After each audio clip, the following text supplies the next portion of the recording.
નમસ્કાર, આપ જોઈ રહ્યા છો સીએનસીસી ગુજરાત. સિદ્ધપુર પાલિકા દ્વારા શહેરની 14 ઓવરહેડ પાણીની ટાંકી અને સંપની સફાઈ શરૂ કરાઈ. અમદાવાદમાં કંપની દ્વારા વૈજ્ઞાનિક પદ્ધતિથી ટાંકીની સાફ સફાઈ કરાશે. એક ટાંકી સંપની સફાઈમાં 8 થી 10 કલાક લાગે છે. સિદ્ધપુર નગરપાલિકા દ્વારા શહેરના 14 સેન્ટરમાં આવેલ 14 ઓવરહેડ પાણીની ટાંકી સહિત સંપની સાફ સફાઈ કરવાનું આયોજન કરાયું છે. ગુરુવારે જંપલી પુલ ખાતે આવેલ ઓવરહેડ પાણીની ટાંકીએ ગોગા મહારાજના મંદિરે પૂજા કરીને પાલિકા પ્રમુખ અનિતાબેન પટેલના હસ્તે કામગીરીનું ખાતમુહૂર્ત કર્યું હતું. નગરપાલિકા દ્વારા દર 2 વર્ષે તમામ ઓવરહેડ ટાંકીઓની સાફ સફાઈ કરાય છે. તે મુજબ પૂર્વ પ્રમુખ અજીતભાઈ મારફતિયા અને વર્ષાબેન પંડ્યાના સમયગાળામાં શહેરની તમામ ઓવરહેડ ટાંકીની સાફ સફાઈ કરી હતી.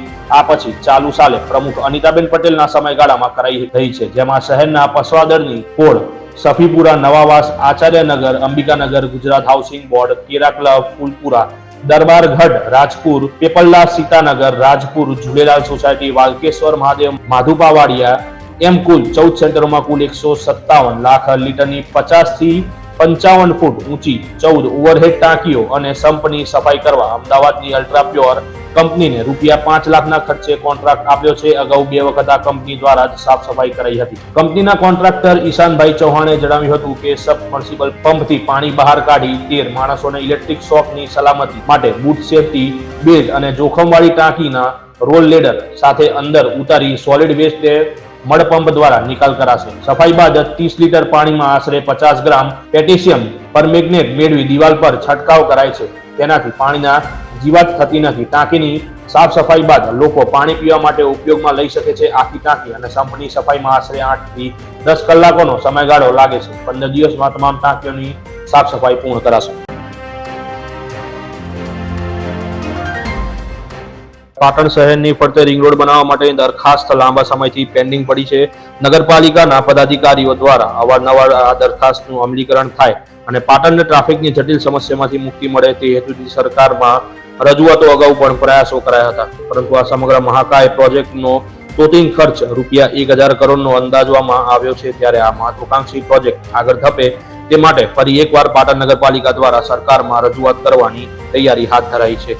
આ માટે પાટણ નગરપાલિકાની પ્રમુખ હિરલબેન પરમારે પાટણના આ સૂચિત રિંગ રોડ માટે થયેલી દરખાસ્તની વિગતો પાટણના માર્ગ અને મકાન વિભાગ પાસે માંગી છે. તેઓએ વિભાગને પત્ર દ્વારા જાણ કરી છે કે માર્ગ અને મકાન વિભાગ પાટણ દ્વારા પાટણ શહેરમાં ફરતે રિંગ રોડ બનાવવા માટે અંદાજિત ₹1000 કરોડના ખર્ચે એસ્ટિમેટ તથા પ્લાન તૈયાર કરી સરકારમાં જમા કરાયેલ છે, જેની કાર્યવાહી ઝડપથી આગળ વધારી શકાય તે માટે મુખ્યમંત્રીને રજૂઆત કરાવવાની હોય. આ રિંગ રોડ બાબતે પ્લાન, એસ્ટિમેટ તથા કરેલ દરખાસ્તમાં સાધનિક કાગળો અત્રે પ્રમુખને પૂરા પાડવા જેની આગળની દરખાસ્ત સંબંધે કાર્યવાહી કરી શકાશે.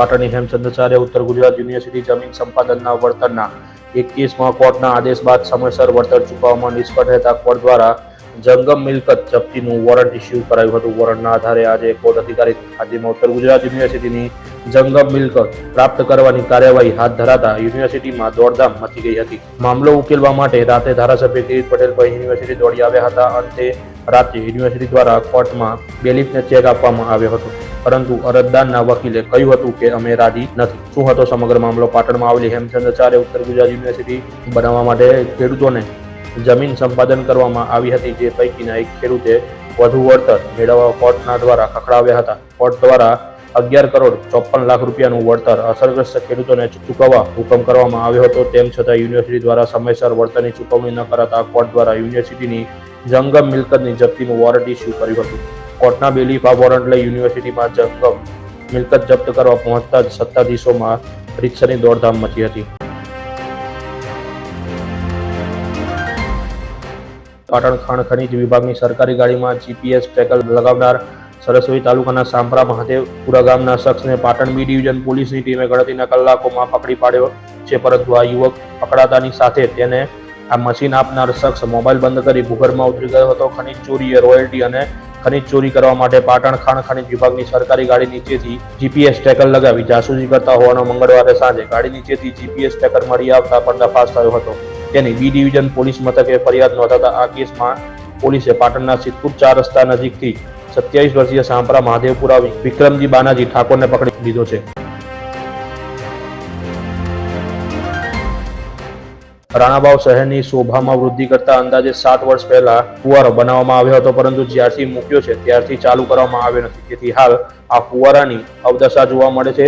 રાણાવાવ શહેર ખાતે પાલિકા કાર્યરત છે. દરેક શહેરમાં શહેરની શોભા સમાન ફુવારા હોય છે અને આસપાસ બેઠક વ્યવસ્થા હોય છે, જેથી શહેરીજનો ત્યાં બેસવા આવી શકે અને ચાલુ ફુવારો જોઈ મજા માણી શકે. પરંતુ રાણાવાવમાં શહેરની શોભા માટે બનાવવામાં આવેલ ફુવારો ક્યારેય ચાલુ જ થયો નથી તેવું સ્થાનિકો જણાવી રહ્યા છે. શહેરમાં આવેલ મદ્રેસા સ્કૂલ પાસે અંદાજે 7 વર્ષ પહેલા ફુવારો બનાવવામાં આવ્યો અને આસપાસ બ્લોક પાથરવામાં આવ્યા છે, પરંતુ ફુવારો ચાલુ જ કરવામાં આવ્યો નથી. ફુવારો આસપાસ બ્લોક ઉખડી ગયા છે અને ફુવારાની પણ દુર્દશા જોવા મળે છે. જેથી આ ફુવારો ખાતે રિપેરિંગ કામ કરાવી ફુવારાને ચાલુ કરવામાં આવે તેવી ઉગ્ર માંગ ઉઠી છે.